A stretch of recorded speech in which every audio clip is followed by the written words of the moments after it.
Welcome to BreitWerks. This morning we are working on a 96 993 Cabriolet. And besides changing the axle for a broken axle boot, one of the things that the owner noticed was that his emergency brake wasn't working. Now he just got the car 2 weeks ago. So we checked to make sure that everything was connected and attached, and what it looks like is the rotors thickness appear to be really new.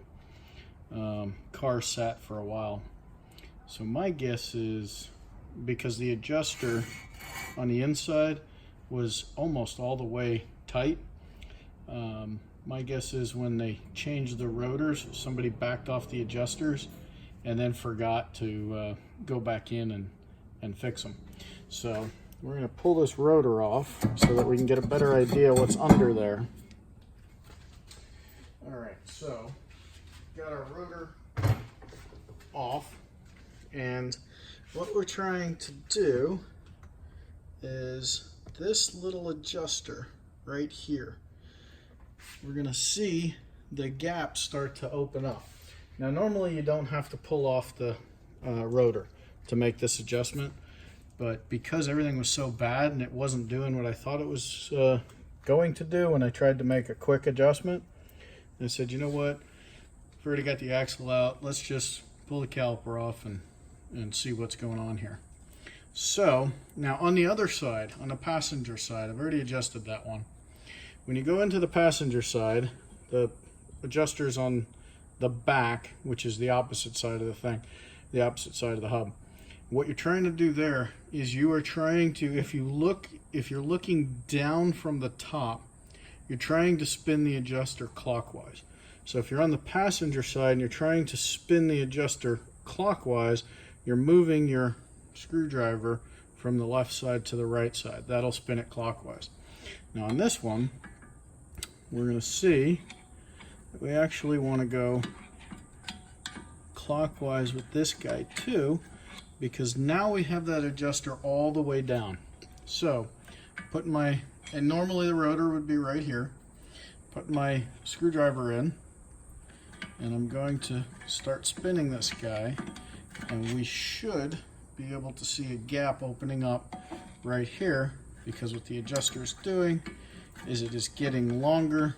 And if you don't know much about drum brakes, basically this is your friction surface, this is your friction surface, and it pushes out on the inside of the rotor.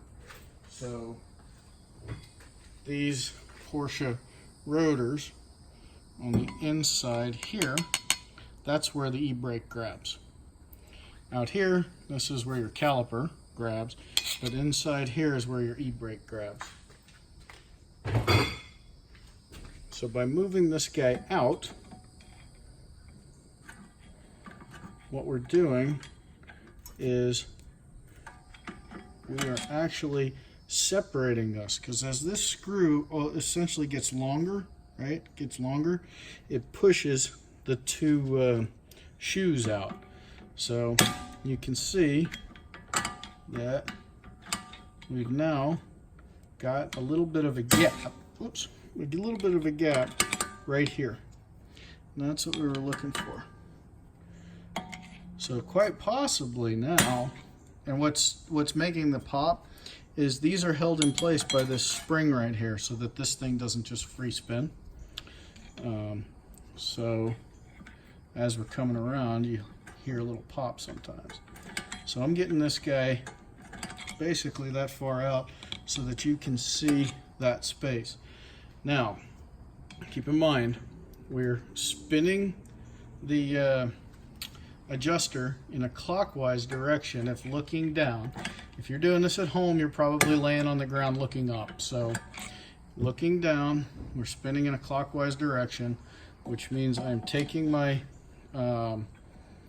tool, which is just a flathead screwdriver, and I'm moving the handle side from left to right, which is allowing me to rotate this. Trust me, that's the part you want to know. That's the only reason you're watching this video, is which way do I spin these things so that I don't have to take the rotor off. Now put the rotor back on and get him lined up, and we'll see if he fits over those shoes. Alright, so right now he does not want to go over those shoes, which means we need to shrink our adjuster. That's very good news, actually. It means that everything's hooked up correctly.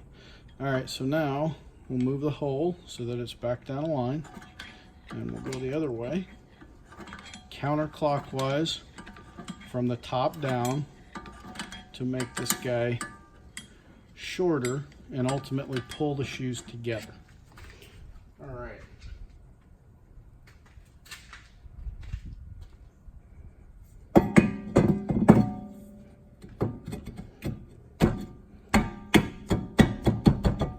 That's kind of how we would expect it to have fit in the first place.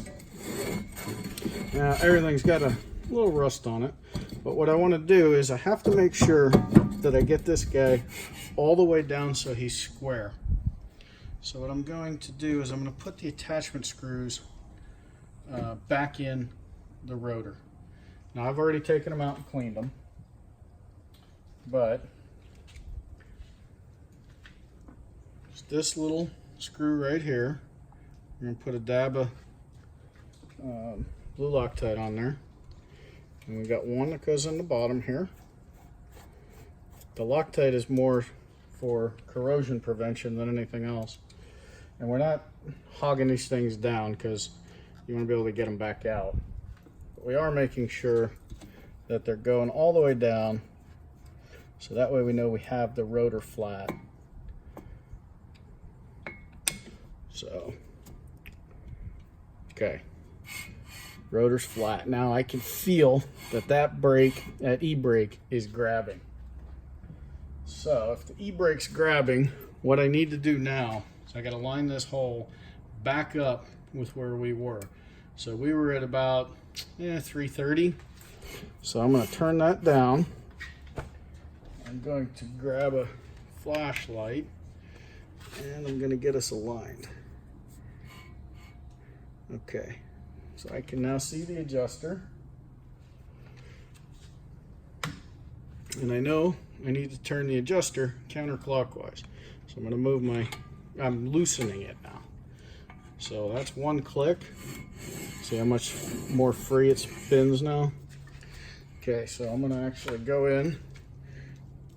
go back the other click and see. Yep, it's tight.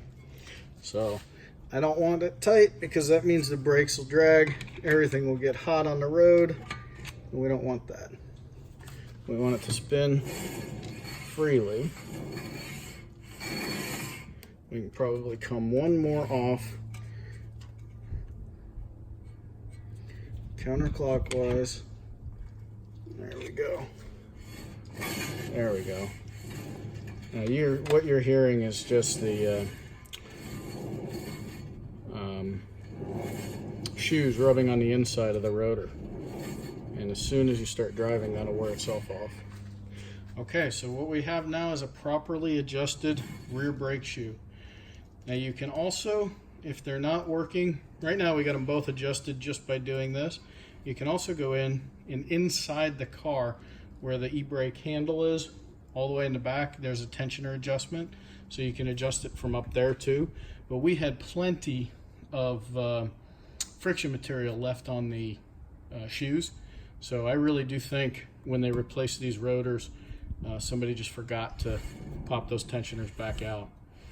So this will be excellent. I'll put the caliper back on, and we will be able to double check this thing.